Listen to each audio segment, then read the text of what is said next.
Bismillahirrahmanirrahim. Assalamualaikum warahmatullahi wabarakatuh. Perkenalkan, nama saya Muhammad Iswandi Effendi dengan NIM A1S1A121092, jurusan Teknik Sipil, Fakultas Teknik, Universitas Saloleo.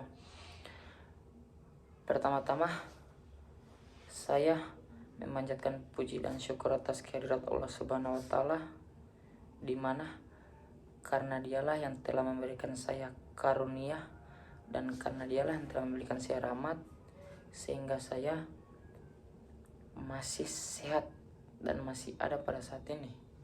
Mungkin langsung saja untuk mempersingkat waktu, saya di sini menjelaskan tentang prasarana transportasi. Jadi, prasarana transportasi itu terbagi menjadi 3. Yang pertama prasarana transportasi darat, yang kedua transportasi laut, yang ketiga transportasi udara. Baik, saya akan menjelaskan tentang materinya. Transportasi adalah bagian integral dari suatu fungsi masyarakat yang bertujuan untuk menunjukkan hubungan erat dengan gaya hidup. Dalam mengembangkan hal itu, diperlukan sistem transportasi yang memadai untuk pergerakan manusia ataupun barang. Masyarakat Indonesia sebagian besar menggunakan transportasi darat, yang merupakan sarana yang sangat dibutuhkan dalam melaksanakan berbagai hal, kegiatan seperti pengangkutan. Dalam jenis angkutan yang diangkut, dibedakan secara garis besar menjadi 2 jenis angkutan, yaitu angkutan barang dan angkutan penumpang. Transportasi darat sebagai sarana angkutan antar kota memiliki kelebihan mampu menyalurkan orang maupun barang dengan kapasitas yang lebih besar, dan biaya transportasi darat relatif lebih murah dibandingkan dengan transportasi lainnya. Transportasi darat juga mempunyai fleksibilitas yang tinggi dan dapat bergerak kapanpun jika didukung jaringan infrastruktur yang memadai. Kemajuan transportasi berkaitan erat dengan perkembangan kebudayaan manusia. Transportasi sebagai dasar untuk membangun ekonomi dan perkembangan masyarakat, serta pertumbuhan industrialisasi.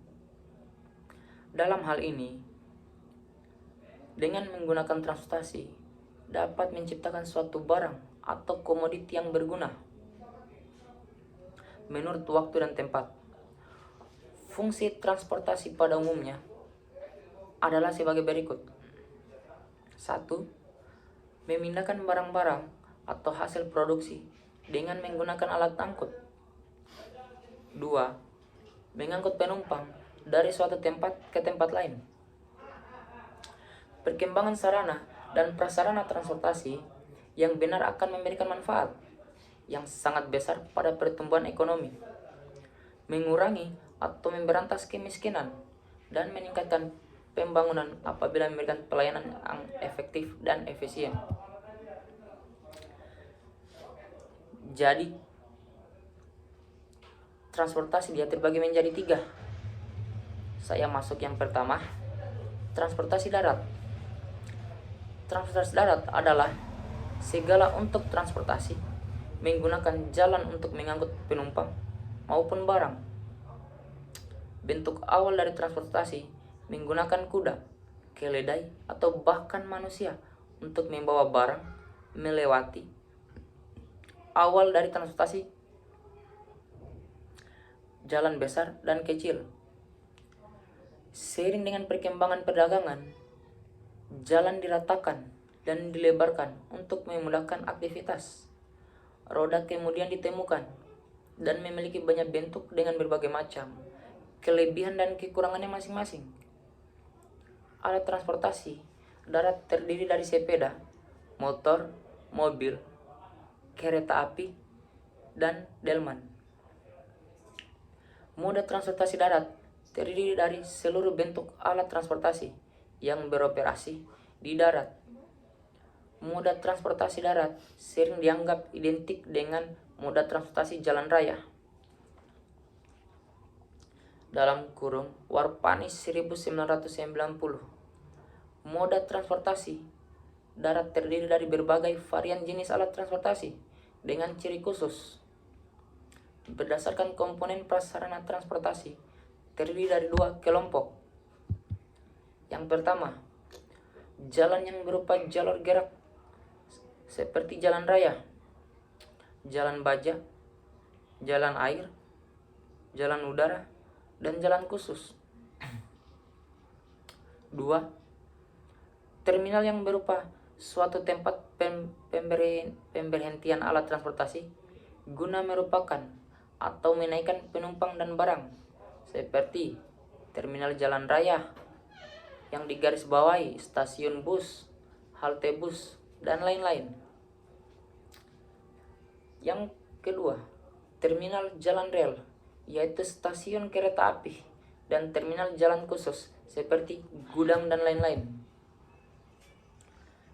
Transportasi darat juga memiliki kelebihan. Yang pertama, dapat mengangkut banyak barang. Yang kedua, terkadang memiliki jalur khusus sehingga lebih cepat sampai tujuan. Yang ketiga, memungkinkan untuk mengubah arah tujuan di tengah perjalanan. Transportasi darat juga memiliki kekurangan.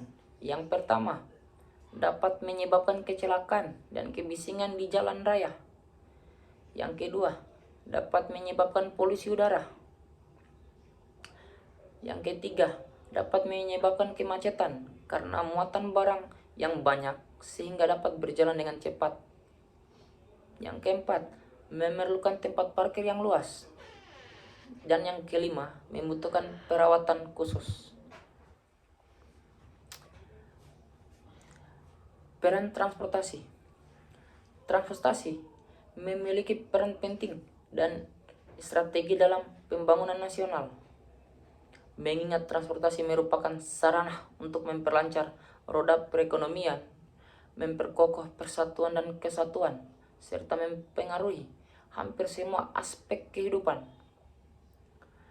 Transportasi bukanlah tujuan akhir, melainkan sekedar alat untuk melawan jarak yang begitu jauh, karena kemajuan teknologi memunculkan berbagai macam alat transportasi untuk memenuhi berbagai keperluan.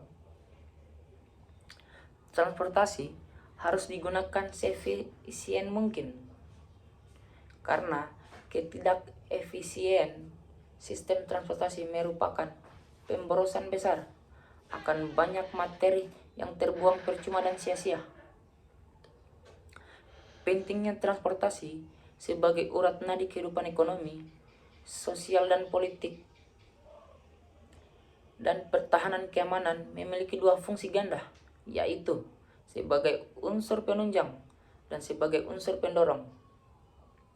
Sebagai unsur penunjang, transportasi berfungsi menyediakan jasa transportasi yang efektif dan memenuhi kebutuhan berbagai sektor dan menggerakkan pembangunan nasional.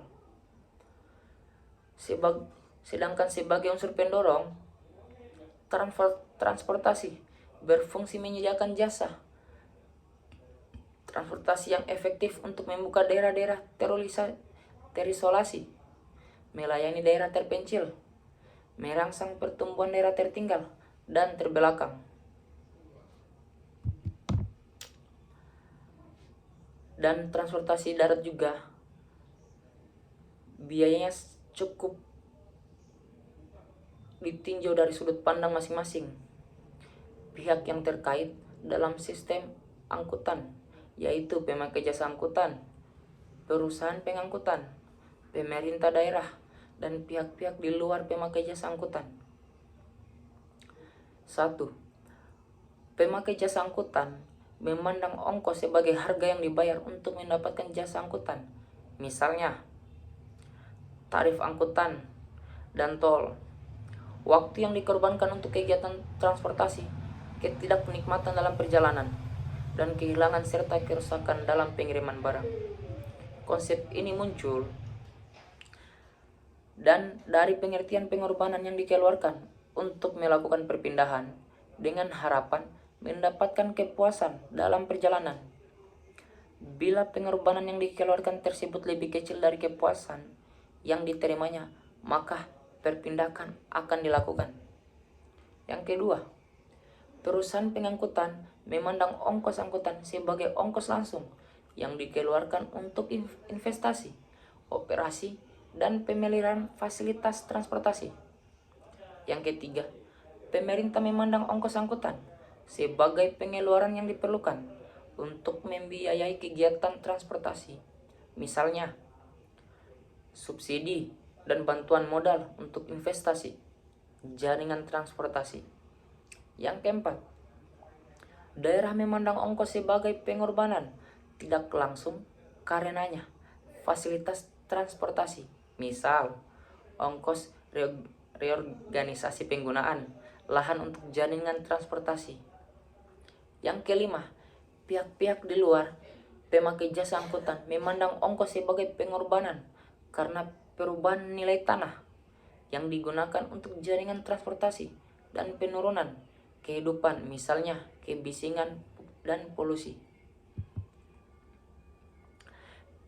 Karakteristik sistem transportasi, tingkat pelayanan yang ditawarkan oleh masing-masing sarana transportasi merupakan faktor yang sangat menentukan bagi seseorang dalam memilih sarana transportasi. Tingkat pelayanan dikelompokkan dalam dua kategori. Yang pertama, faktor kuantitatif. Faktor kuantitatif terbagi. Yang ke-1, waktu tempuh perjalanan. Waktu tempuh relatif antara dua moda yang bersaing sangat mempengaruhi perilaku perjalanan dalam memilih moda. Untuk menentukan waktu masing-masing moda dapat dilakukan dengan menghitung waktu yang digunakan dimulai saat perjalanan dari tempat tinggal pelaku hingga perjalanan waktu menunggu angkutan dan waktu yang dibutuhkan untuk sampai ke tempat tujuan dengan angkutan yang dipilih. Yang kedua, biaya transportasi merupakan biaya yang dikeluarkan oleh pelaku perjalanan mulai dari perjalanan meninggalkan rumah sampai ke tempat tujuan. Besarnya biaya perjalanan akan mempengaruhi pelaku perjalanan dalam menentukan pemilihan moda angkutan yang digunakan, karena merupakan pilihan mutlak pengguna mau menggunakan dan membayar biaya sebesar yang dibebankan oleh perusahaan angkutan atau untuk memilih moda yang lebih mewakili pengguna. Dan yang ketiga, Hawaii menyatakan jarak waktu keberangkatan saat meninggalkan terminal antara satu kendaraan dengan kendaraan berikutnya. Dan yang kedua, faktor kualitatif. Faktor kualitatif terbagi. Yang pertama, kenyamanan. Menyatakan pada fasilitas yang tersedia selama perjalanan, misalnya perlindungan dari cuaca luar, fasilitas AC, tempat duduk yang nyaman, suasana dalam angkutan, toilet dan fasilitas pada terminal, loket atau ruang tunggu. Yang kedua, kemudahan. Menyatakan kemudahan mendapatkan angkutan umum atau digarisbawahi aksesibilitas, termaksud kemudahan mencapai stasiun dari rumah dan kemudahan membeli atau memperoleh tiket. Yang ketiga, keamanan. Menyatakan keamanan selama perjalanan, keselamatan dari risiko kecelakaan, aman dari gangguan tindakan kriminalitas, dan gangguan lainnya yang mempengaruhi rasa aman. Mungkin itu materi yang dapat saya sampaikan mengenai prasarana transportasi dengan yang saya bawakan materi yaitu transportasi darat. Lebih dan kurangnya mohon dimaafkan. Ketika ada saya salah ucap, itu kesalahan datangnya dari saya pribadi dan kebenaran itu datangnya dari Allah Subhanahu wa taala. Billahi taufik wal hidayah. Yakin usaha sampai. Wassalamualaikum warahmatullahi wabarakatuh.